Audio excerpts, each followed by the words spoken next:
12ನೇ ದಿನಕ್ಕೆ ಕಾಲಿಟ್ಟಿದೆ ಸಿದ್ದರಾಮಯ್ಯ ಬಜೆಟ್ ಅಧಿವೇಶನ. ಕಲಾಪದಲ್ಲಿಂದು ಬಜೆಟ್ ಅಧಿವೇಶನದ ಮೇಲೆ ಚರ್ಚೆ ನಡೆಯುತ್ತೆ. ನಿನ್ನೆಯಿಂದ ಪ್ರಾರಂಭವಾಗಿದೆ ಬಜೆಟ್ ಕುರಿತು ಚರ್ಚೆ. 12ನೇ ದಿನಕ್ಕೆ ಕಾಲಿಟ್ಟಿದೆ ಇದೀಗ ಸಿದ್ದರಾಮಯ್ಯ ಅವರ ಬಜೆಟ್ ಅಧಿವೇಶನ.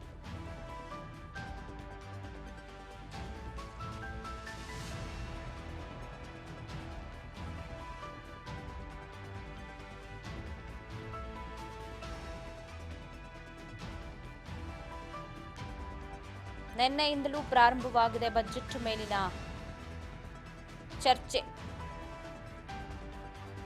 ಕರಿಮಣಿ ವಿಚಾರ ಕೂಡ ನಿನ್ನೆ ಸಾಕಷ್ಟು ಸದ್ದುಗದ್ದಲಾಯಿತು. ಮಾತಿನ ಯುದ್ಧಕ್ಕೂ ಬಿಜೆಪಿಗರ ಕಾಲೆಳೆದರು ಸಿದ್ದರಾಮಯ್ಯನವರು.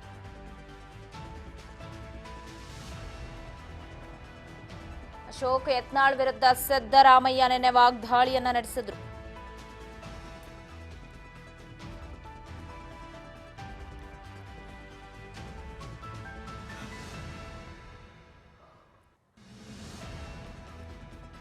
ಹನ್ನೆರಡನೇ ದಿನಕ್ಕೆ ಕಾಲಿಟ್ಟಿದೆ ಬಜೆಟ್ ಅಧಿವೇಶನ. ಕಲಾಪದಲ್ಲೂ ಇವತ್ತು ಕೂಡ ಬಜೆಟ್ ಮೇಲಿನ ಚರ್ಚೆ ನಡೆಯುತ್ತೆ. ನಿನ್ನೆಯಿಂದ ಕೂಡ ಪ್ರಾರಂಭವಾಗಿದೆ. ನಿನ್ನೆ ಕರಿಮಣಿ ಮಾಲೀಕ ಯಾರು ಅನ್ನೋ ವಿಚಾರಕ್ಕೆ ಸಂಬಂಧಪಟ್ಟಂತೆ ಸಾಕಷ್ಟು ಚರ್ಚೆಯಾಗಿತ್ತು.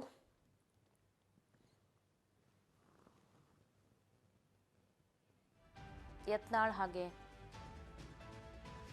ಅಶೋಕ್ ಕಾಲೆಳೆದಿದ್ರು ಸಿದ್ದರಾಮಯ್ಯನವರು, ತರಾಟೆಗೆ ತೆಗೆದುಕೊಂಡಿದ್ರು. ಇವತ್ತು ಕೂಡ ಬಜೆಟ್ ಮೇಲಿನ ಅಧಿವೇಶನ ಇದೆ.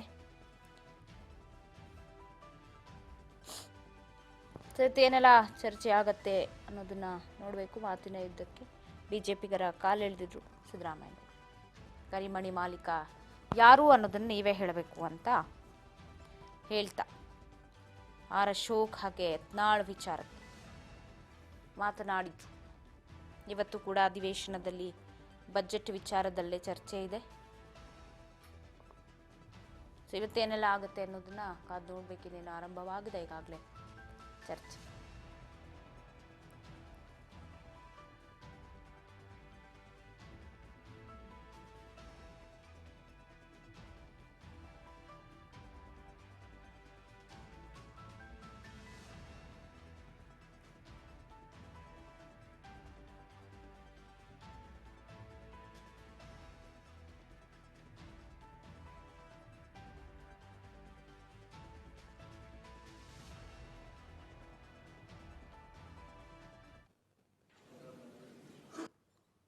ಇಲ್ಲ, ಅದು ಅಭಿರುಚಿಗೆ ಸರಿಯಾಗಿದೆ ಅಂತ ಅನ್ಕೊಂಡ್ರೆ ಓಕೆ. ಕರಿಮಣಿ ಮಾಲೀಕ ಯಾರು ಅಂತ ಕೇಳೋದು ಸರಿಯಾಗಿದೆ ಅಂತಂದ್ರೆ ಓಕೆ. ಜನ ತೀರ್ಮಾನ ಮಾಡ್ತಾರೆ ಅಂತಿಮವಾಗಿ. ಜನ ತೀರ್ಮಾನ ಮಾಡ್ತಾರೆ ಅಂತಿಮವಾಗಿ. ಮಾನ್ಯ ಇಲ್ಲ, ಅದು ಅಭಿರುಚಿಗೆ ಸರಿಯಾಗಿದೆ ಅಂತ ಅನ್ಕೊಂಡ್ರೆ ಓಕೆ. ಕರಿಮಣಿ ಮಾಲೀಕ ಯಾರು ಅಂತ ಕೇಳೋದು ಸರಿಯಾಗಿದೆ ಅಂತಂದ್ರೆ ಓಕೆ. ಜನ ತೀರ್ಮಾನ ಮಾಡ್ತಾರೆ ಅಂತಿಮವಾಗಿ. ಜನ ತೀರ್ಮಾನ ಮಾಡ್ತಾರೆ ಅಂತಿಮವಾಗಿ. ಮಾನ್ಯ ಇಲ್ಲ, ಅದು ಅಭಿರುಚಿಗೆ ಸರಿಯಾಗಿದೆ ಅಂತ ಅನ್ಕೊಂಡ್ರೆ ಓಕೆ. ಕರಿಮಣಿ ಮಾಲೀಕ ಯಾರು ಅಂತ ಕೇಳೋದು ಸರಿಯಾಗಿದೆ ಅಂತಂದ್ರೆ ಓಕೆ. ಜನ ತೀರ್ಮಾನ ಮಾಡ್ತಾರೆ ಅಂತಿಮವಾಗಿ. ಜನ ತೀರ್ಮಾನ ಮಾಡ್ತಾರೆ ಅಂತಿಮವಾಗಿ. ಮಾನ್ಯ ಇಲ್ಲ, ಅದು ಅಭಿರುಚಿಗೆ ಸರಿಯಾಗಿದೆ ಅಂತ ಅನ್ಕೊಂಡ್ರೆ ಬೇಕು ಅಂತ ಆಸೆ ಇಟ್ಕೊಂಡಿರೋರು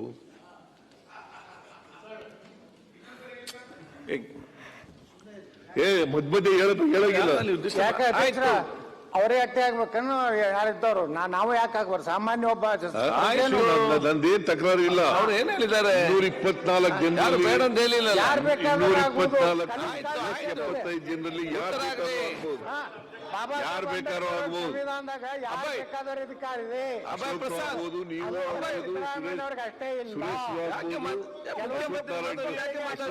ಆಗ್ಬೋದು, ಯಾರು ಬೇಕಾದ್ರೂ ಅಪ್ಪ ಕಡೆ ನಮ್ಮ ಮಗ ಆಗ್ಬೇಕನ್ನೋ ಮುಖ್ಯಮಂತ್ರಿ ಜನರ ಆದೇಶ ಎಲ್ಲರ ಅಪ್ಪ ಕೂಡ ನಮ್ಮ ಅಲ್ಲ.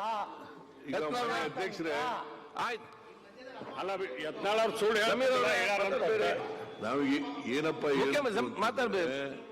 ಯತ್ನಾಳ ಅಂತಿವ್ರು ಸೀನಿಯರ್ ಲೀಡರು ಸದನಕ್ಕೆ ತಪ್ಪು ಮಾಹಿತಿ ಕೊಟ್ಬಿಟ್ಟಿದಾರಲ್ಲ ಅನ್ನೋದು ಅಷ್ಟೇ. ಪದೇ ಪದೇ ಹೇಳೋಗಿಲ್ಲ. ಏನನ್ನು ನಾ ಸ್ಪಷ್ಟೀಕರಣ ಕೊಡ್ತೀನಿ ಅದಕ್ಕೆ. ಬೇಡ ಮತ್ತೆ ಕೊಡ್ಲಿ ಮಾತಾಡುವಾಗ. ಆಯ್ತು ಹೇಳಿದ್ರಲ್ರಿ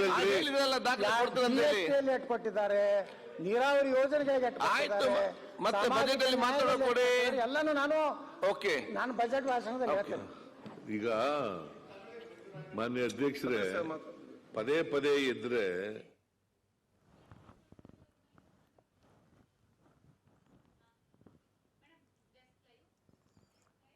ಇವಾಗ ಮತ್ತಷ್ಟು ಅಪ್ಡೇಟ್ಸ್ ಕೊಡ್ತಾರೆ ಪ್ರತಿನಿಧಿ ಬಸವರಾಜ್ ಹೂಗಾರ್ ನ್ಯೂಸ್ ಡೆಸ್ಕ್ ನಿಂದ ಲೈವ್ ನಲ್ಲಿ ಜಾಯ್ನ್ ಆಗ್ತಿದ್ದಾರೆ. ಬಸವರಾಜ್, ಬಜೆಟ್ ಮೇಲಿನ ಅಧಿವೇಶನ ಆರಂಭವಾಗಿದೆ, 12ನೇ ದಿನಕ್ಕೆ ಕಾಲಿಟ್ಟಿದೆ. ನೆನೆ ಕರಿಮಣಿ ಮಾಲೀಕ ಯಾರು ಅನ್ನೋ ವಿಚಾರ ಸಿಕ್ಕಾಪಟ್ಟೆ ಸದ್ದಾಗಿತ್ತು. ಇವತ್ತು ಕೂಡ ಬಜೆಟ್ ಮೇಲಿನ ಅಧಿವೇಶನ ಯಾವ ರೀತಿ ಹೋಗುತ್ತೆ, ಸದ್ಯದ ಅಪ್ಡೇಟ್ಸ್ ಏನೆಲ್ಲ ಸಿಗ್ತಿದೆ ಈ ಅಧಿವೇಶನದ ಕುರಿತು?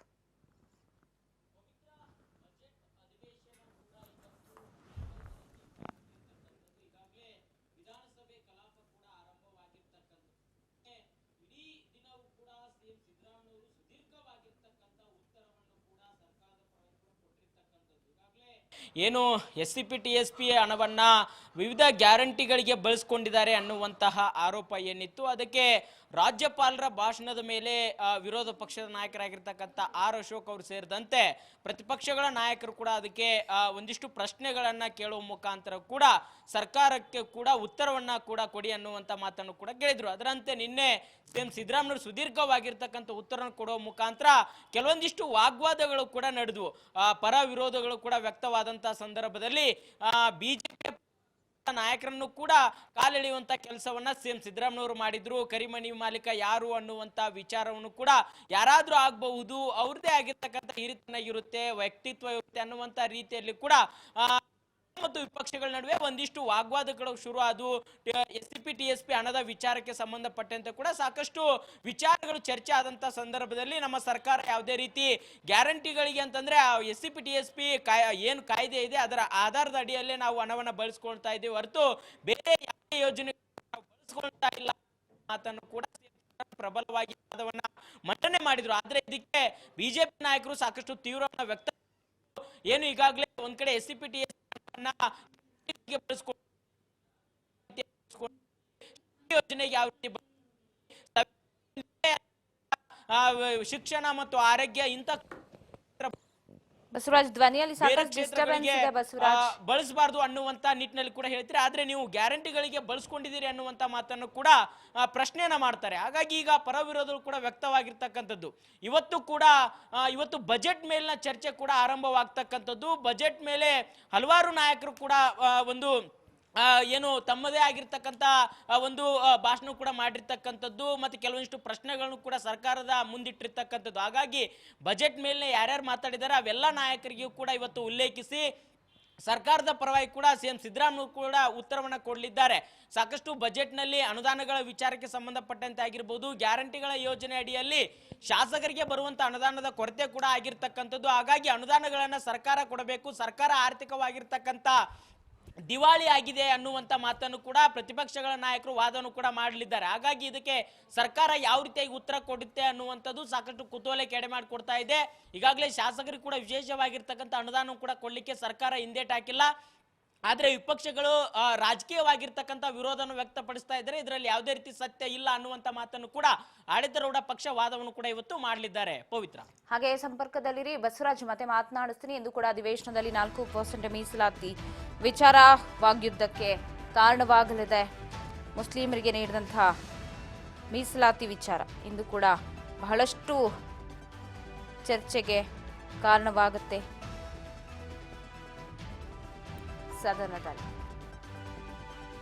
ಹಲವು ಶಾಸಕರು ಕ್ಷೇತ್ರ ವಿಶೇಷ ಯೋಜನೆಗಳ ಪ್ರಸ್ತಾಪವನ್ನು ಕೂಡ ಮಾಡ್ತಾರೆ. 4% ಮುಸ್ಲಿಂ ಮೀಸಲಾತಿ ಕುರಿತು ವಿಪಕ್ಷಗಳು ಇವತ್ತು ಚಾಟಿಯನ್ನ ಬೀಸಲಿದೆ. ಮತ್ತೆ ಮಾತನಾಡಿಸ್ತೀನಿ, ಬಸವರಾಜ್ ಸಂಪರ್ಕದಲ್ಲಿದ್ದಾರೆ. ಬಸವರಾಜ್, ಈ ಹಿಂದೆ ಬಜೆಟ್ ಅಧಿವೇಶನ ಈಗಾಗಲೇ ನಡೀತಾ ಇದೆ. ಬಟ್ ಬಜೆಟ್ ದಿನ ಸಾಕಷ್ಟು ವಿಪಕ್ಷಗಳು ಹೇಳಿತ್ತು ಇದು ಮುಲ್ಲಾಗಳ ಬಜೆಟ್ ಅಂತ ನಮಗನಿಸ್ತಾ ಇದೆ ಅಂತ ಹೇಳಿ.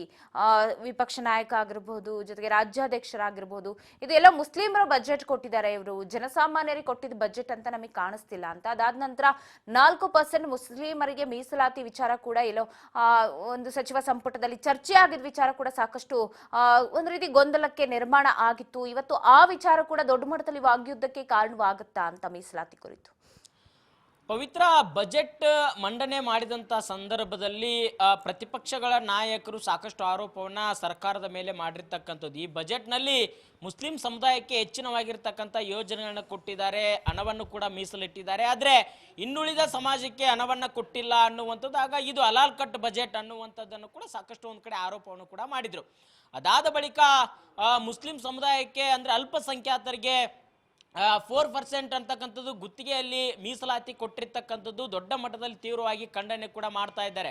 ಸದನದ ಒಳಗೆ ಮತ್ತು ಸದನದ ಹೊರಗೆಯೂ ಕೂಡ ಪ್ರತಿಭಟನೆ ಮಾಡಲಿಕ್ಕೆ ವಿಪಕ್ಷಗಳು ಕೂಡ ಸಜ್ಜಾಗಿರ್ತಕ್ಕಂಥದ್ದು. ಈ ಬಗ್ಗೆ ನಾವು ರಾಜ್ಯದಿಂದ ರಾಷ್ಟ್ರ ಮಟ್ಟದವರೆಗೂ ಕೂಡ ಇದನ್ನ ಅಂತ್ಯಕ್ಕೆ ತೆಗೆದುಕೊಂಡು ಹೋಗ್ತೇವೆ ಅನ್ನುವಂಥದ್ದು. ಈಗಾಗಲೇ ಕೇಂದ್ರದ ಬಿಜೆಪಿಯ ನಾಯಕರು ಕೂಡ ಇದರ ಬಗ್ಗೆ ಮಾತನಾಡಿರ್ತಕ್ಕಂಥದ್ದು. ನಾವು ನ್ಯಾಯಾಂಗದ ಮೊರೆ ಹೋಗ್ತೇವೆ, ಇದು ರಾಜಕೀಯದಲ್ಲಿ ಒಂದ್ ಕಡೆ ಸಮುದಾಯಗಳನ್ನ ಓಲೈಕೆ ಮಾಡುವಂಥದ್ದು, ಧರ್ಮಾಧಾರಿತವಾಗಿರ್ತಕ್ಕಂಥ ರಾಜಕೀಯ ಮಾಡಲಿಕ್ಕೆ ಕಾಂಗ್ರೆಸ್ ಸರ್ಕಾರ ಹೊರಟಿದೆ ಅನ್ನುವಂಥ ಮಾತನ್ನು ಕೂಡ ಹೇಳಿರ್ತಕ್ಕಂಥದ್ದು. ಹಾಗಾಗಿ ಇದ್ರ ವಿರುದ್ಧವಾಗಿ ನಾವು ಕಾನೂನು ಹೋರಾಟವನ್ನು ಮಾಡ್ತೇವೆ ಮತ್ತು ರಾಜಕೀಯವಾಗಿರ್ತಕ್ಕಂಥ ಹೋರಾಟವನ್ನು ಕೂಡ ಮಾಡ್ತೇವೆ ಅನ್ನುವಂಥ ಮಾತನ್ನು ಕೂಡ ಹೇಳಿರ್ತಕ್ಕಂಥದ್ದು. ಹಾಗಾಗಿ ಇವತ್ತು ವಿಧಾನಸಭೆಯಲ್ಲಿ ಕೂಡ ಒಂದ್ ಕಡೆ ಈ ಮೀಸಲಾತಿ ವಿಚಾರಕ್ಕೆ ಸಂಬಂಧಪಟ್ಟಂತೆ ದೊಡ್ಡ ಮಟ್ಟಿಗೆ ವಿಪಕ್ಷಗಳು ಚರ್ಚೆಯನ್ನ ತರುವಂತ ಸಾಧ್ಯತೆ ಇದೆ. ಏನು ಅಲ್ಪಸಂಖ್ಯಾತರಿಗೆ 4% ಅಂತಕ್ಕಂಥದ್ದು ಏನು ಮೀಸಲಾತಿ ಕೊಟ್ಟಿದ್ದಾರೆ ಗುತ್ತಿಗೆಯಲ್ಲಿ, ಸೊ ಹಾಗಾಗಿ ಅದನ್ನ ನಿಲ್ಲಿಸಬೇಕು. ಆ ತರ ಗುತ್ತಿಗೆಯಲ್ಲಿ ಒಂದು ಮೀಸಲಾತಿ ಕೊಡೋಕ್ ಬರೋದಿಲ್ಲ, ಸಮುದಾಯವರು ಧರ್ಮಾಧಾರಿತವಾಗಿರ್ತಕ್ಕಂಥ ಕೊಡೋಕ್ ಬರೋದಿಲ್ಲ.